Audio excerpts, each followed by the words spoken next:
The Turm III is my favorite tank. It has a stabilizer, a good reload, and amazing mobility. When paired with a good player, this thing is amazing, and the 20mm autocannon acts as rat poison against light vehicles. So why is the title, Why the Turm III Sucks?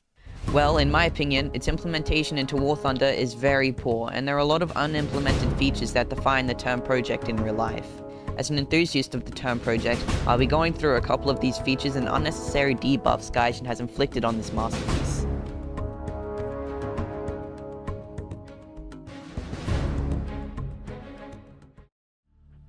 The Turm III was developed in 1964 to 1966 in West Germany, and the first prototype was made the same year. The Turm III was also fully auto-loaded and featured an infrared searchlight and night vision devices with a coaxial 30mm cannon and a 7.62mm MG3 for the commander. The tank's full name, Erprobungsträger mit dreiachsig stabilisierter Turm III, literally translates to test carrier with 3-axis stabilized turret.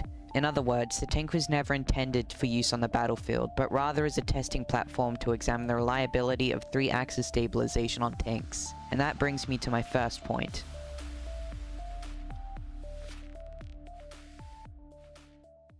As mentioned before, the Turm III was built around 3-axis stabilization. While most tanks use 2-axis systems that keep the gun steady in elevation and rotation, 3-axis stabilization adds control over roll. This means the gun stays aimed even if the tank tilts sideways on uneven ground.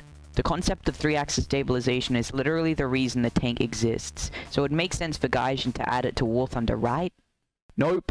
Gaijin for some reason chose intentionally not to add 3-axis stabilization to the Turm III.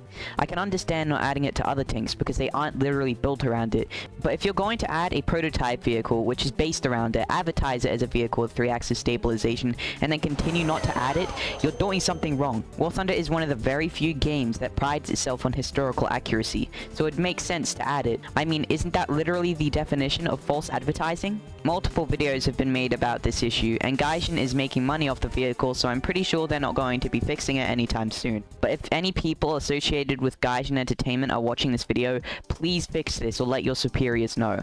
Also, this literal Roblox game called Multi-Crew Tank Combat with 1 or 2 devs implemented 3-axis stabilization on their Turm III, so there is no way it's just too costly. Also, it's not like 3-axis stabilization would make the tank overpowered. You wouldn't need to raise or lower the BR, so there is no way Gaijin did it for balancing. In typical Gaijin fashion though, it's not the only issue with the Turm III, so let's move on to the next point.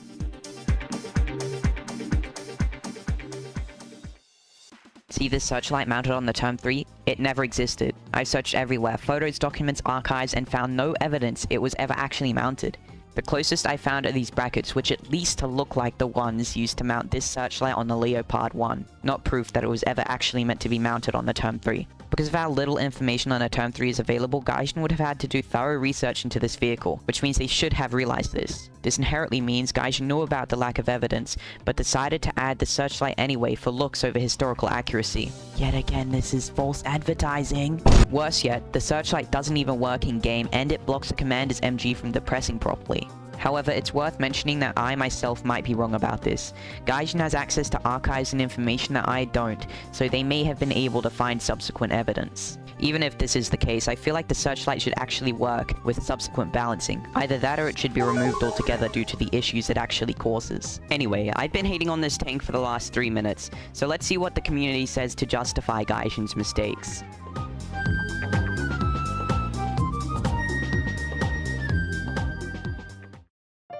Starting with the most common argument about 3-axis stabilization, game engine inability. I've seen a lot of people claim this is the reason Gaijin didn't add it, but I can't find any proof this is the case. While it is true the engine they used was never meant to simulate vehicle physics, it doesn't make any sense to me that they can add 1 and 2-axis stabilization but not 3, especially when Roblox's game engine can. I also found this comment that claims Gaijin said it personally on their dev stream, but I watched the entire thing and found nothing. Not even a single mention of 3-axis stabilization. This comment on the War Thunder forums particularly sticks out to me though. This person implies that they filed a bug report and got a response stating adding it to the tank would require a completely new system and wouldn't be useful under normal normal circumstances. I beg to differ though. There are so many places 3 and even 4-axis stabilization are meant to be used in the game, like on helicopter gun pods, aircraft targeting pods, and radar optics in SPAAs. Keep in mind, even in War Thunder, 3-axis stabilization is literally in the tank's name. So why add the tank if you can't add the feature it was created to fulfill? Also, I contacted Gaijin personally about this, and I got no response, obviously.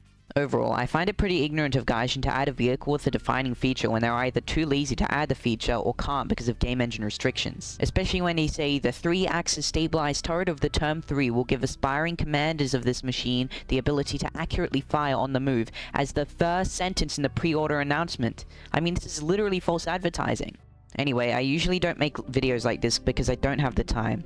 If you guys possibly want to see more videos like this, let me know by liking, subbing, or commenting, and I'd be totally happy to make more videos like this if I can foster an audience. If you guys want to talk to me one-on-one, join the Discord server where you can get sneak peeks of future videos and possibly play War Thunder with me. Alright, bye-bye!